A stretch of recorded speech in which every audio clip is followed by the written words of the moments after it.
Hi, and welcome to This Week in East Brunswick. Tonight we'll have a sneak preview of a new show on Channel 8 featuring an interview with local author Alan Saperstein. We'll also hear an excerpt of a discussion on naturally occurring radon in East Brunswick from a special edition of Let's Talk Hell. And we'll see how the library gets into the holiday spirit with a look at the 8th annual pumpkin contest. On our regular features, Lenny Beckerman will present this week's constitutional comment. And Peggy Ballister-Howells, Middlesex County Agricultural Agent, will show how to prepare dahlias for the winter. Adrian Eisner offers Halloween safety tips, and we'll wrap up with a review of the last Township Council meeting. But first, here's a look at what's on Channel 8 next week. At 10 a.m. Monday morning, Lenore Kulik starts the week with aerobics and more aerobics on Look Great, Feel Great. At 10:30, Paula Durant leads a discussion on human rights. That's on Target. Tuesday night at 7, it's in print from the city of Beverly Hills. And at 7:30, a special edition of Let's Talk Health, with Ken Shalhoub hosting a discussion about naturally occurring radon. At 8 p.m., Paul Hansen talks defensive investment strategies on You and Your Money. At 3 p.m. Wednesday, it's stories from the library for preschoolers. And at 7:30 Wednesday night, Spotlight on Education focuses on English in our secondary schools. We'll return at 7 and 8 Thursday night with a new edition of This Week in East Brunswick. And check the Channel 8 program guide for updates on our schedule and for repeats of the shows just mentioned. In November, a new show will make its debut on Cable Channel 8. Eye on the Library will feature a variety of library-related topics. The following is just one interview we've taken from the show. I'm Sharon Karmazin, Assistant Director here at the library. Each month on Eye on the Library, we hope to present an interview with an author. Sometimes it will be someone who lives locally here in New Jersey, and other times an author who's come to visit with us. This month, it's my pleasure to have with me a special guest who's a resident of East Brunswick. Alan Saperstein has just published his third novel called How Old Was Lolita? A very provocative title, which we'll talk about in a few minutes. Alan's first two books were Camp, actually that was the second book, and Mom Kills Kids Himself, which is a fairly familiar title, I think, around these parts. I know it was quite a popular book here in the library. And that was a winner in 1979 of the PEN Ernest Hemingway Award. Alan, welcome. Thank you. It's good to be here. Tell me about the new book. What is it all about? What is it all about? That's a big question. Mm-hmm. I guess it's about today's generation of future leaders of this country and what we might expect, where we might expect them to take us based on where they're taking themselves. Mm-hmm. What do you think about the future leaders of our country, if that's the case? I'm pretty frightened, actually, Mm-hmm. because I think that they have grown up too fast. We hear a lot about new traditionalism today, which I think refers to people in their 30s or late 20s who are going back to roots, folk music, country music. We see a lot of foods being advertised that have real ingredients in them, soda pop with real juice. I think this all means that people somehow today have grown up so fast that they need to anchor themselves with a kind of embracing past realistic items, whether it's food, whether it's culture. But I don't think they really understand these things. I think it's just superficial. Mm-hmm. And I think a lot of today's culture is superficial, and that worries me. Well, your How's that? title, How Old Was Lolita, Yeah. is a question from Trivial Pursuit. And as I began to read the book, I noticed the repeated theme of games Mm-hmm. throughout it. That's right. And are these people involved in games in an unnatural way, it seems? Yeah, I think life is a game. I think it's what spot you land on and what you have to do to get off it and to go forward, and outsmarting the odds and playing the odds. I think that's become a substitute for real values today. The group of main characters are all best friends from college who remain best friends into their 30s and live in the city and seem to be very wrapped up in each other's lives. Do you find this a very typical situation? Do you think there are friendships like this? Yeah, I do, but I don't. I think what's interesting is that they are not as good friends as they think they are. At least I tried to point that out, that they live in a structure of extreme friendship, but are so preoccupied with their own lives that they really have precious little time to honestly care about the people that they spend all their time with. I see. I think mostly they spend their time with these people because you need foursomes to do a lot of things, like go to restaurants and play games, or just to keep from having to talk to one person. So it isn't real friendship? Well, I don't want to imply that these people dislike one another, but I think that they overestimate Is it companionship their friend. more than... I think it's sociability. I understand you still, well, as you said before to me, you still need to make a living outside of your writing. Do you ever expect there will be a time when you'll be able to write 100% of the time? I don't expect that there will be a time. I hope there would be a time. It's something you would look forward to. I would try it. I think if I had the luxury of not having to work, what I would do is work anyway, but I'd be able to choose the kind of job. Just the other day I was thinking to myself, wouldn't it be wonderful to drive a bus for a week, or to work in a bookshop or in McDonald's or anywhere, just to see how other people that I don't ordinarily come into contact with spend their days and But what maybe they not talk for about. too long. Yeah, well, there would be a luxury if I could do that. I would be a dilettante laborer. Are you working on anything now? I'm just beginning something. I'm waiting for the weather to get cold. I work better when it's cold. And Do you ever tell ahead of time what it will be about? I did once, and I was so far off that I thought I better never do that again. I'm working on 3 or 4 or 5 different things at once, and whatever one seems to take off is the one that it'll be. So it would be. It just might be a lie if I told you right now for sure. I think I know, but I might change my mind. Well, I admire your productivity. 3 published novels since 1979 is pretty impressive. Well, yeah. I mean, I wish it were twice as many. Well, considering all the other limitations, I think it's pretty good. Congratulations and best wishes with the new book. Thanks very much. I'd like to remind everyone that on December 2nd, the Friends of the Library will be sponsoring an author night here, and we'll have Tova Navarra and Jim Gary. Jim is an artist, a sculptor from Red Bank, and Tova is just publishing a new book about Jim's work. They'll both be here on December 2nd. We invite everyone to come and meet them, learn a little bit more about Jim's work. He's a gentleman who's very well known for his supersized sculptures of dinosaurs that are done with leftover automobile parts and other large mechanical items. This is Sharon Karmazin for Eye on the Library. Until next time. To see Eye on the Library in its entirety, turn to Channel 8, November 10th or 24th at 7. Now we'll join Ken Shahu for an excerpt from a recently taped special edition on Radon. Hi, and welcome to Let's Talk Health, the healthcare show of East Brunswick. Today we're doing a special show. We were requested to do this. There's been some concern. I'm sure you've seen the newspaper over the past year or so, the concern of radon gas in homes. And as with any other environmental topic, there are always confusions, misnomers, and miscommunications, and we thought it might be a good idea to get some ideas out and give you a better understanding of exactly what radon gas is and what the state and the county are doing about this potential problem. To discuss that today, I have with me Elaine McAtour from the State Department of Environmental Protection. Elaine, thanks for being with us. Thank you. And sitting next to Elaine is Richard Hills from the Middlesex County Department of Health. Richard, thanks for being with us. Let's start the discussion off before we get into the roles of the state and the county. Let's talk a little bit about exactly what radon is. Elaine, you might want to start? Radon is a colorless, odorless, tasteless gas that has been in the atmosphere forever and ever and ever. Okay, and where does it come from? Usually radon is emitted from the soil.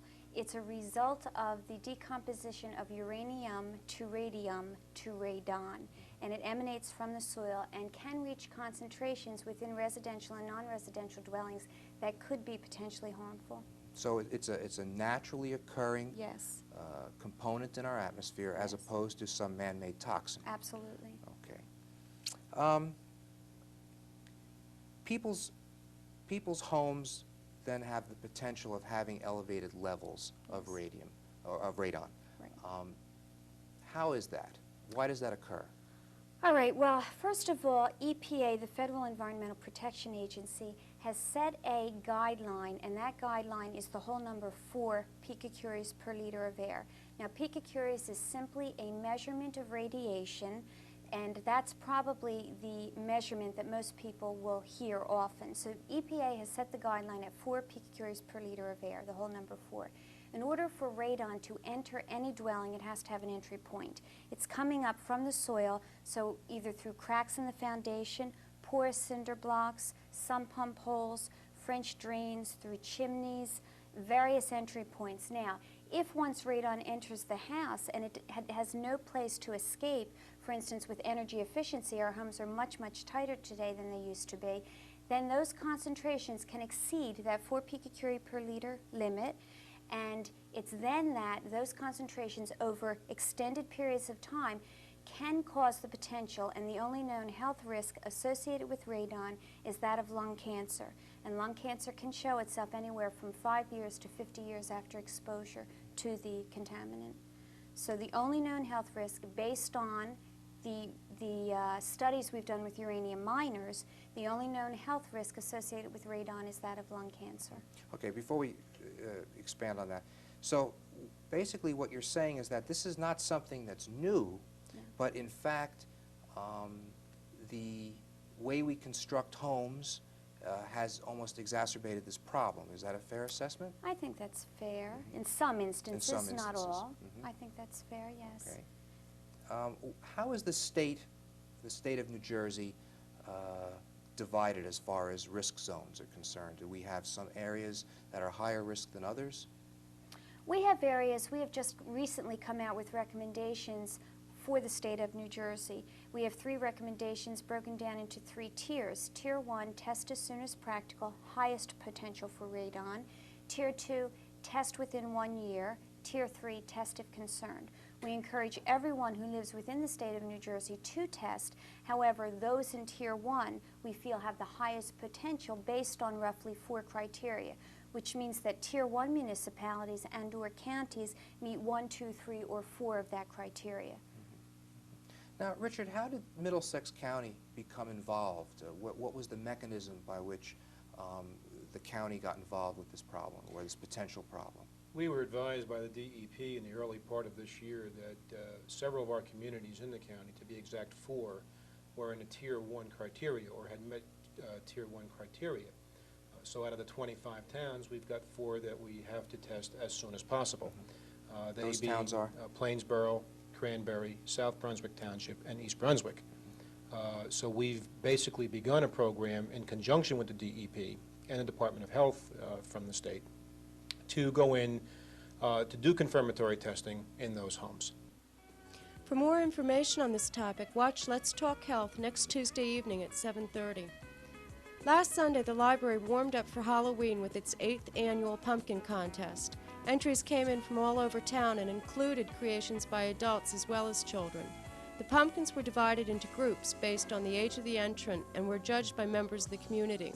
Everybody was a winner. Each pumpkin went home with a sheet of holiday stickers and an award of recognition. There were awards for pumpkins that were the cutest, the most bewitching, the creepiest, the weirdest, the zaniest, and the most unusual.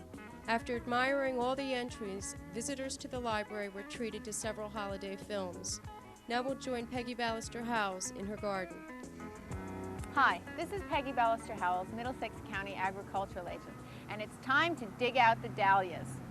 Dahlias are one of my favorite flowers, and this one is a particularly beautiful example of a dahlia. Its color is rich and deep, but I'm afraid they have to go. They're just not going to tolerate a frost, so we're going to try and save the last few dahlias that are here, so I'll have a nice bouquet out of them. And then it's time to dig out the plant. Storing dahlia bulbs is a little bit tricky because they can dry out easily, but if you keep them too wet, they rot easily. So the ideal situation is to keep cool temperatures with a fair amount of moisture available, but not so that they're wet. Now I think I'm going to save this one. This bud might just open and be worth holding on to. Okay, so you cut the stems back to about between 6 and 12 inches, depending on the variety. And then the best bet is to really use a pitchfork. Now remember that the roots are much larger than when you first planted them, so you don't want to get too close to the stem when you're trying to dig them out.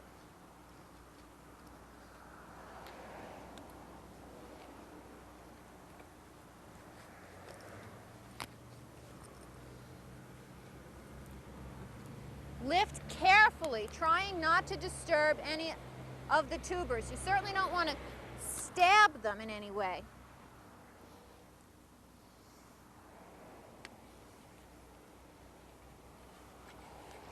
Okay, I think that should do it.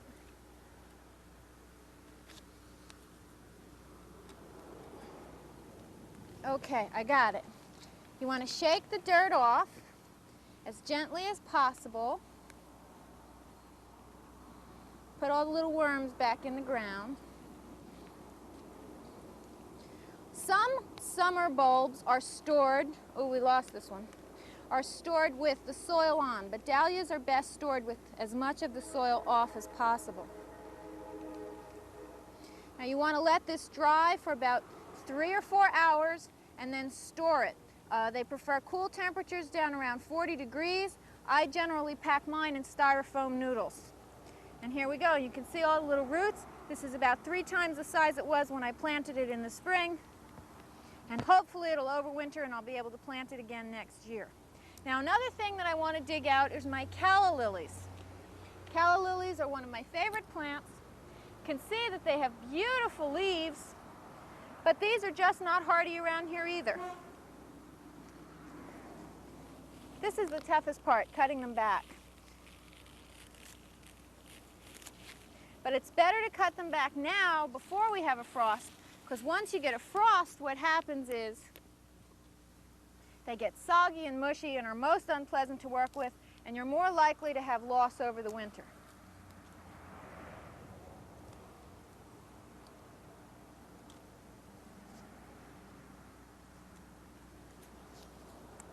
Get off all the leaves. I think these two may have come from the, oh, these broke right off. Take them out. Cut back what's left. Okay, we're going to have to pitchfork these out again.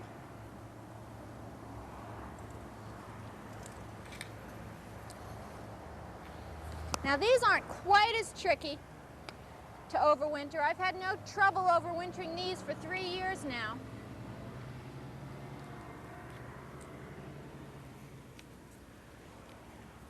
No, that doesn't do it. And the roots aren't quite as large.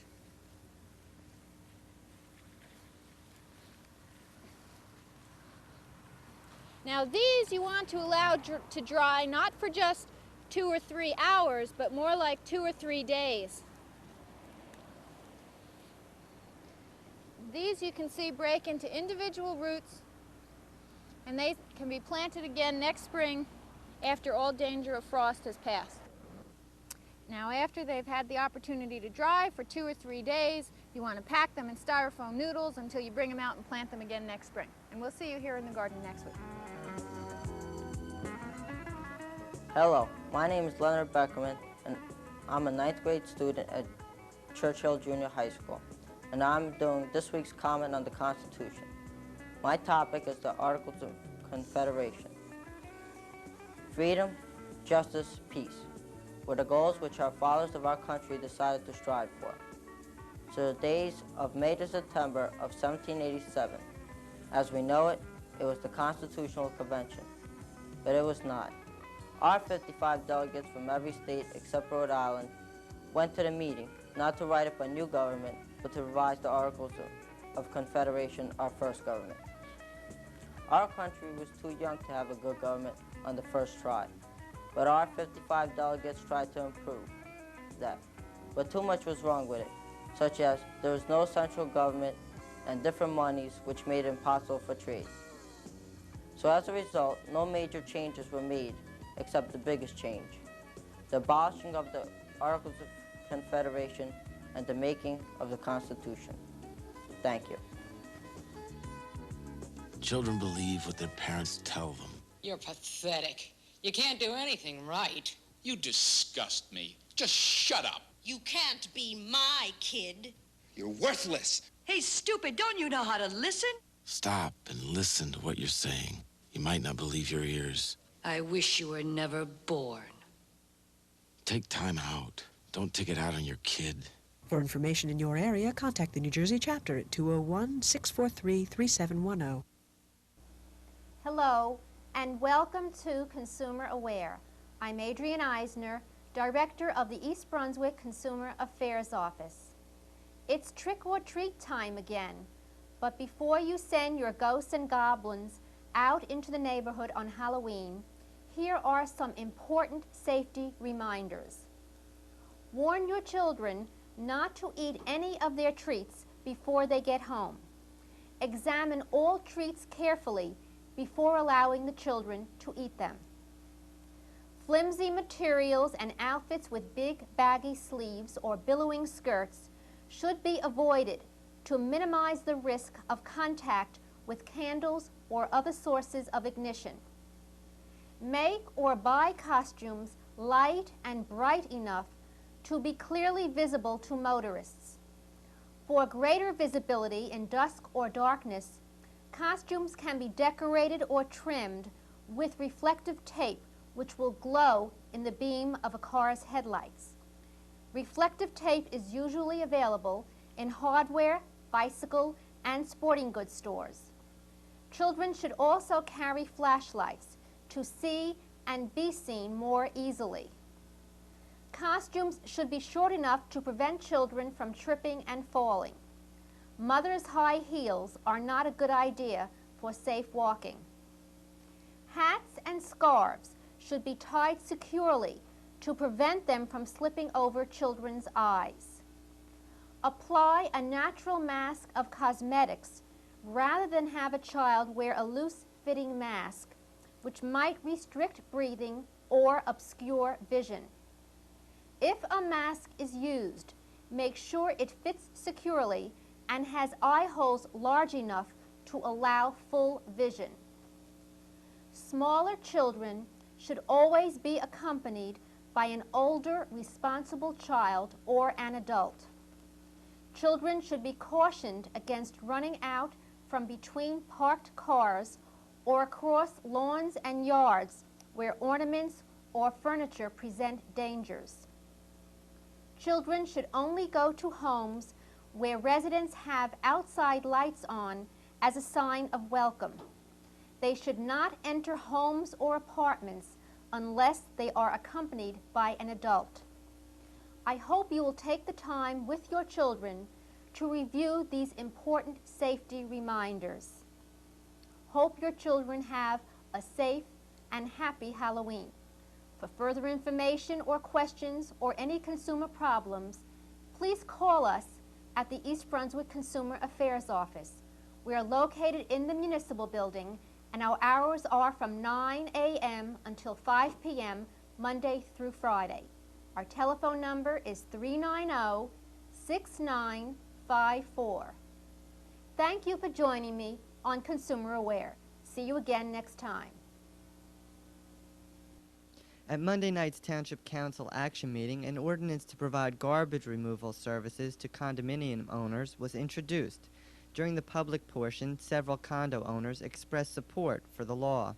The residents pressured council members for an indication of how they would vote. Councilman Jack Sinagra and Joseph Hudak said they would support the ordinance, but Louis Becker and William Kirk did not commit. Council President Russell Walker was absent Monday.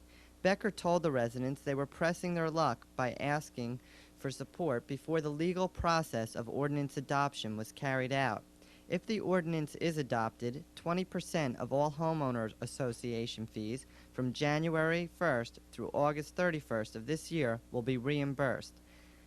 And from September 1st on, all garbage hauling tabs will be picked up by the township.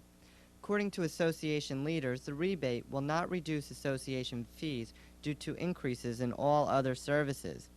Also Monday, leaders of the club's homeowners association told the council their properties were assessed at 105% of market value. They said the County Board of Taxation reduced assessments of several condos at the club. The council was asked to consider across-the-board reductions. And a resolution creating a committee to study a latchkey program in the town was adopted Monday night. Working mother Sandra Landman introduced the idea. She says the program would provide a place for children of working parents to go after school. She says too many East Brunswick children go home to empty houses. 11 residents were appointed to the committee. The commission has the task of forming a proposal for a latchkey program that won't raise taxes. And calling Edgeboro landfill an environmental and economic hazard, the council pushed through a resolution opposing expansion of the dump. A copy of the resolution will be sent to the DEP's commissioner, the president of the BPU, and the board of chosen freeholders. The council also introduced a resolution to put a township-owned building on the block.